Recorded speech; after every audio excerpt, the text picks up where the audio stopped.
Selamat malam, Kaltim Hidden Malam kembali hadir bersama saya Rosmi Rahma. Sejumlah informasi penting akan kami hadirkan untuk Anda dan berikut di antaranya. Menyambut Hari Bakti Adiaksa, KOP Kejaksaan Tinggi Kaltim membagikan sembako. Pemerintahan Desa Lojanan Ulu konsisten melaksanakan proyek pembangunan meski masa pandemi COVID-19. KOP Kejaksaan Tinggi Kalimantan Timur membagi 1.000 paket sembako kepada warga sekitar lingkungan perkantoran di Jalan Bung Tomo, Samarinda seberang. Kegiatan itu sebagai rangkaian menyambut Hari Bakti Adiaksa ke-60 yang jatuh pada 22 Juli. Peringatan Hari Bakti Adiaksa ke-60 dikaitkan dengan HUT 20 Ikatan Adiaksa Dharma Karini diisi dengan membagi sembako oleh KOP Kejaksaan Tinggi Kaltim. Sembako dibagikan kepada warga terdampak COVID-19, terutama di kawasan Samarinda seberang. Selama COVID-19 melanda, warga sekitar Jalan Bung Tomo seperti di Harapan Baru dan para pedagang di Terminal Samarinda Banjarmasin terkena imbasnya. Tidak beraktivitasnya perusahaan dan jasa angkutan membuat para pedagang tidak berpenghasilan. RT dari gimana Pak dengan adanya bantuan ini Pak? Ya alhamdulillah, syukur alhamdulillah. Oke. Ya, dari RT berapa Pak? RT 8 Harapan Baru. Harapan Baru. Oh, Harapan Baru. Gimana kayak apa perasaan dapatkan bantuan ini dari? Ya alhamdulillah Pak, bisa dibantukan. Dengan keadaan kayak begini terminal tutup, bisnisnya udah jalan. Oh, gitu ya. Ya gitu. Kepala Kejaksaan Tinggi Kaltim Deden Riki Hayatul Firman mengatakan, sembako yang dibagikan untuk Kaltim saja 1.000 paket, sedangkan untuk Kaltim dan Kaltara ada 2.102 paket. Selain membagi sembako, KOP Adiaksa secara serentak mengunjungi 21 panti asuhan. Hari Bakti Adiaksa untuk Kejati Kaltim saja kita membagikan sembako terhadap 1.000 paket. Untuk se-Kaltim Kaltara jumlahnya 2.102. Kemudian untuk se-Kaltim Kaltara kita mengunjungi 21 panti asuhan. Dan Kejati saja 3 panti asuhan. Kegiatan bakti sosial Kejati dilakukan serempak bersama dengan kejari-kejari lainnya. Tim Kaltim TV, Hardin melaporkan.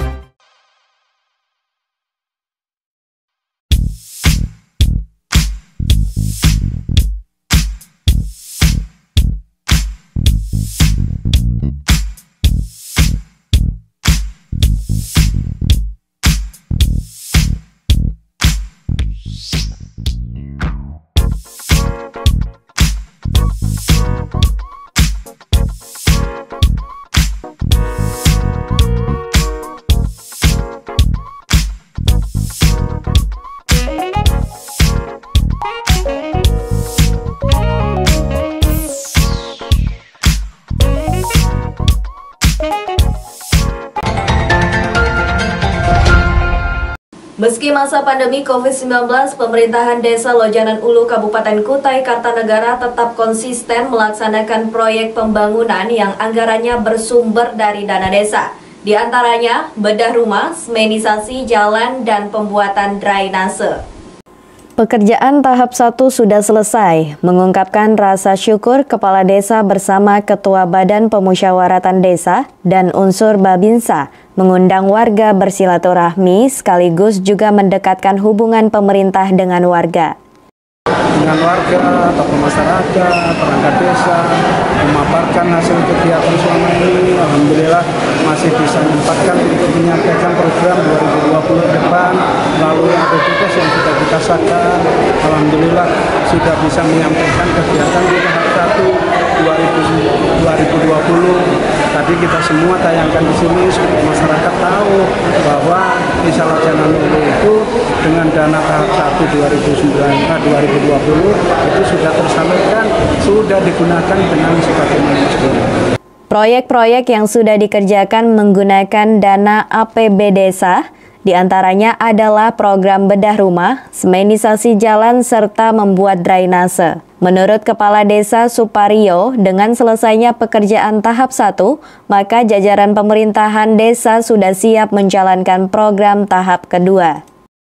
bahwa di tahun 2020 tahap 1 yang sudah mendekati pencairan tahap 2 kegiatannya sudah kita selesaikan, tinggal menunggu berkas pendukung pencairan untuk tahap 2. Sementara Ketua BPD Lojanan Ulu, Biadi Bintoro mengapresiasi kerja yang dilakukan pemerintahan desa di bawah kepemimpinan Suparyo. Menurutnya, kepala desa mampu menggerakkan semua potensi desa, termasuk warga agar aktif dalam pembangunan.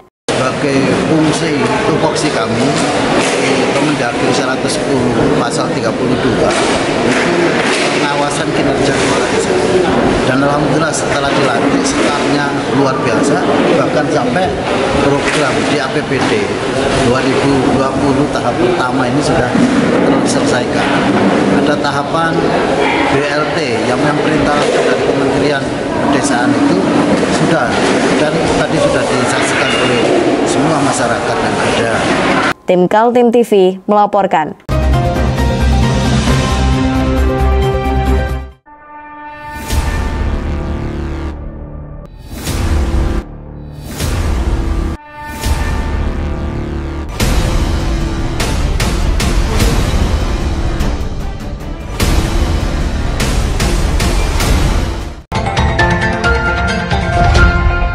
Kita beralih ke informasi selanjutnya. Kepala Kejaksaan Tinggi Kaltim Deden Riki Hayatul Firman mengatakan masih memproses kasus penambangan batu bara di kawasan Taman Hutan Raya Bukit Soeharto. Jaksa penyidik bahkan sedang mencari data sampai ke Jakarta. Menjawab pertanyaan wartawan, Kajati Kaltim Deden Riki Hayatul Firman mengatakan semua kasus peninggalan Kajati sebelumnya masih on the track. Diakui ada keterlambatan penyidikan karena terhalang dengan situasi pandemi COVID-19. Namun setelah new normal sekarang ini, Kajati berjanji untuk melanjutkan kasus-kasus yang sempat terhenti. Ya COVID lagi itu, kenapa berhenti itu ya karena COVID. Nah sekarang pokoknya semua yang kena COVID kemarin karena sudah new normal sekarang panggilin lagi. Salah satu kasus yang ditangani Kejaksaan Tinggi peninggalan dari Kajati sebelumnya adalah penambangan batu bara di kawasan Tahura Bukit Soeharto. Kejaksaan Tinggi sudah menetapkan seorang tersangka berinisial Har, Direktur Sevejar, namun Kajati mengakui tidak dilakukan penahanan terhadap tersangka. Terkait dengan kasus tambang kemarin Pak yang di Tambang mana? Sevejar. Sevejar. Sudah ada satu tersangka. Oh, yang Hartono. Ya. Kita sudah lagi jalan, penyidik juga sudah meriksa ke Jakarta, sudah berangkat ke sana minggu kemarin. Nanti hasilnya kita ekspos minggu depan. Terus tersangkanya Pak? Apakah ada penambahan lagi tersangka? Sementara satu. Tapi diduga berarti ada penambahan lagi kira-kira? Ya kemungkinan nanti hasil pemeriksaan saksi bagaimana ya. Jadi tersangka sekarang sudah ditahan atau belum Pak? Belum. Mencegahnya biar nggak kabur gimana Pak? Takutnya dia kabur nih selama ini belum ditahan Pak. Dicekal lah. Ini ada pengawasan berarti. Oh iya. Tim Kaltim TV, Hardin melaporkan.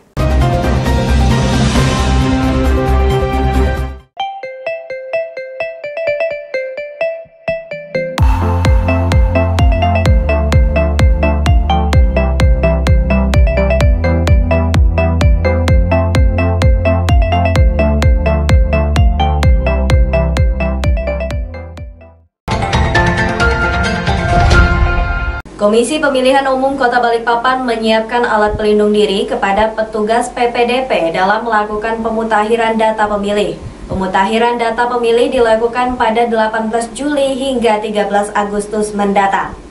Sejumlah relawan dan pegawai KPU Kota Balikpapan pada Rabu siang di Aula KPU melakukan pemilahan sejumlah alat pelindung diri untuk petugas PPDP dalam melakukan pemutakhiran data pemilih dan juga stiker PPDP pada pemilihan Wali Kota dan Wakil Wali Kota Balikpapan pada bulan Desember mendatang. Ketua Komisi Pemilihan Umum Kota Balikpapan Nur Toha menjelaskan, petugas PPDP akan melakukan pemutakhiran data pada tanggal 18 Juli mendatang dengan mendatangi rumah warga untuk memastikan hak pilih dalam pilkada tahun ini. KPU Kota Balikpapan akan menurunkan 1.500 petugas PPDP dari tanggal 18 Juli hingga 13 Agustus 2020.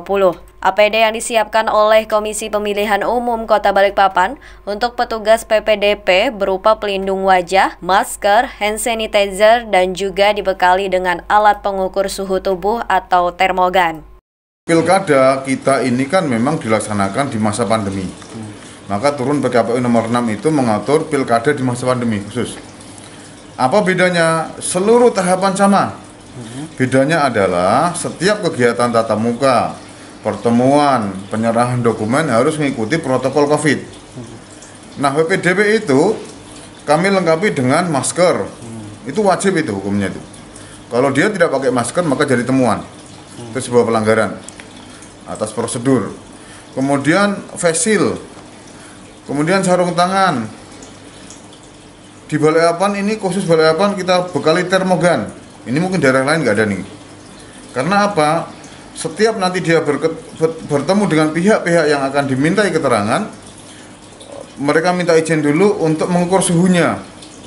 Dalam rangka apa? Menyelamatkan dia dan orang lain. Petugas melakukan pemutakhiran data pemilih dengan protokol kesehatan lantaran dilakukan dari rumah ke rumah. Dari Balikpapan, Muhammad Idris, Tim Kaltim TV.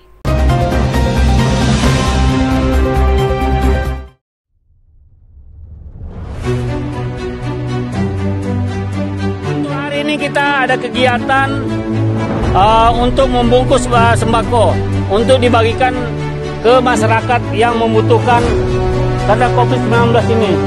Semoga kita sukses semua. Amin. Harus kerjasama yang bagus. Pancasila! Amin. Pancasila! Amin. Pancasila! Amin. Merdeka! Merdeka!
Satlantas Polresta Balikpapan membuat marka jalan jarak kendaraan saat di lampu merah.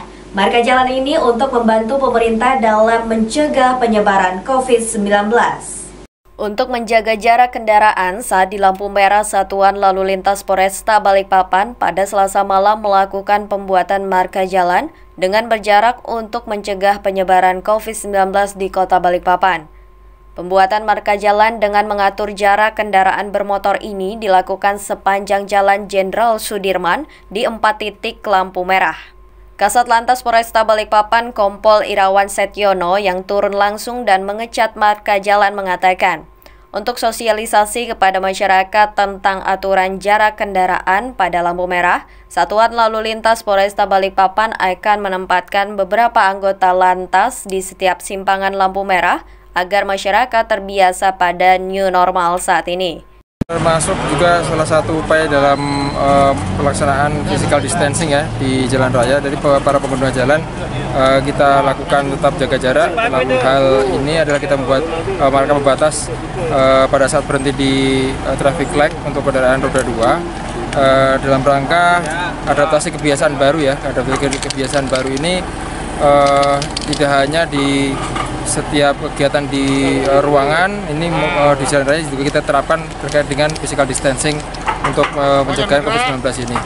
Ini akan kita lakukan atau kita lakukan pemberian marka ini diantaranya sepanjang Jenderal Sudirman ini.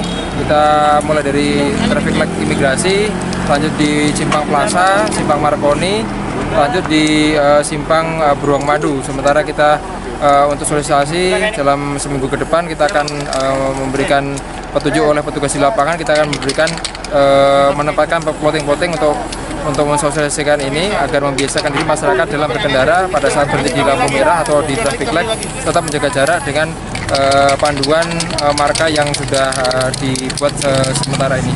Pemberian marka jalan dengan mengatur jarak kendaraan ini dilakukan untuk bersama mematuhi protokol kesehatan untuk mencegah penularan virus COVID-19. Dari Balikpapan, Muhammad Idris, Tim Kaltim TV.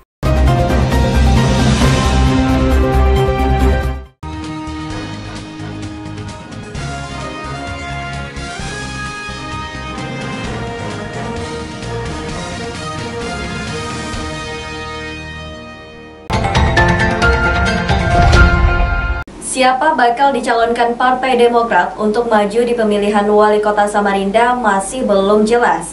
Puji Setiawati mengatakan dirinya memang pernah ditawarkan untuk maju, namun dia menolaknya.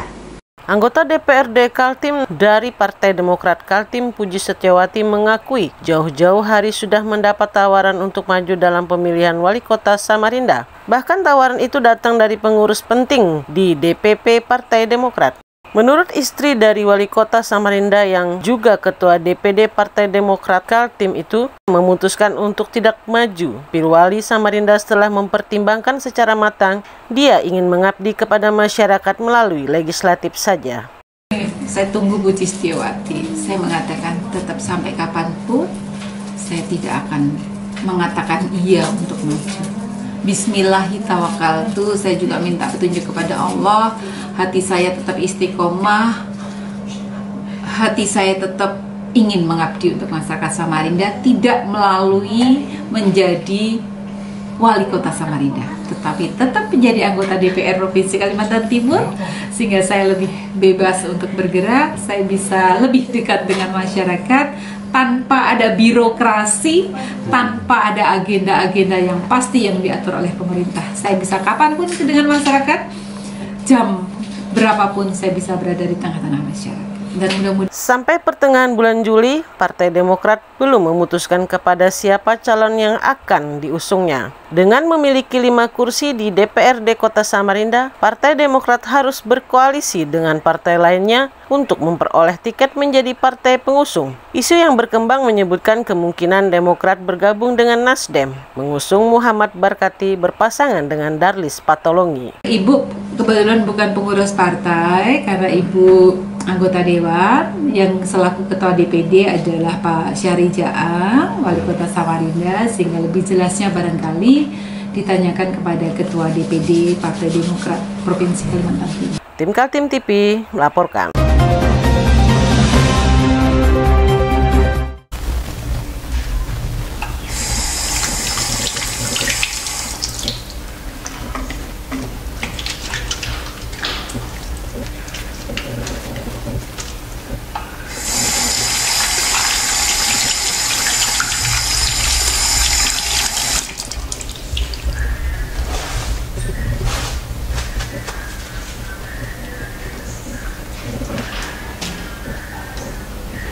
Meskipun di rumah saja, kita tetap selalu menjaga kesehatan, cuci tangan, menggunakan hand sanitizer. Ingat, mulailah dari diri sendiri. Kita awali Kaltim Headline malam kali ini. Wakil Gubernur Kaltim Hadi Mulyadi positif tertular virus corona. Dia baru mengetahui terjangkit setelah dilakukan tes swab dengan hasil terkonfirmasi positif. Kini Wagub menjalani penyembuhan dengan isolasi mandiri di rumah.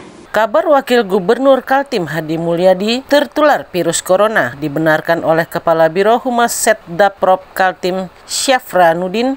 Menurut Kepala Biro Humas Wakil Gubernur diketahui tertular virus corona setelah dilakukan swab. Dari swab itu hasilnya dia terkonfirmasi positif sehingga langsung mendapat penanganan dari tim medis. Assalamualaikum warahmatullahi wabarakatuh. Pertama-tama kami sampaikan yang benar informasi bahwasanya Bapak Wakil Gubernur Kaltim Bapak Hadi Mulyadi diketahui terpapar virus corona. Namun kategorinya ringan sehingga beliau sekarang dengan keluarga melakukan isolasi di rumah dalam keadaan sehat dan tidak ada apapun kondisi. Cuma saat dilakukan swab baru mengetahui adanya gejala virus corona itu. Sekarang pemeriksaan terus dilanjutkan dan di kantor gubernur dilakukan penyemprotan desinfektan agar virus corona tidak menyebar di kantor gubernur. Demikian, makasih. Pemprov Kaltim sudah mengambil langkah antisipasi dengan melakukan penyemprotan disinfektan di berbagai ruangan kerja Wagub dan juga ruang-ruang lainnya. Selain itu dilakukan tracing terhadap orang-orang yang terduga melakukan kontak erat. Tim Kaltim TV melaporkan.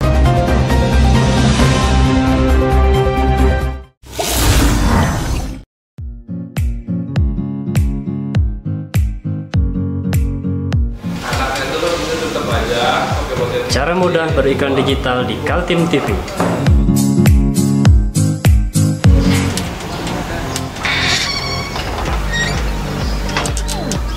Yang pertama, jadilah sahabat Kaltim TV.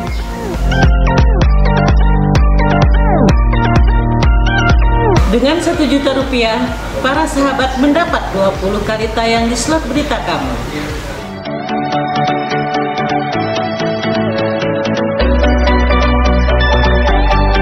Dengan 20 detik dapat menjangkau 20.000 penonton. Anda beruntung karena mendapat kesempatan perdana dari kami. Ayo jadilah sahabat Kaltim TV.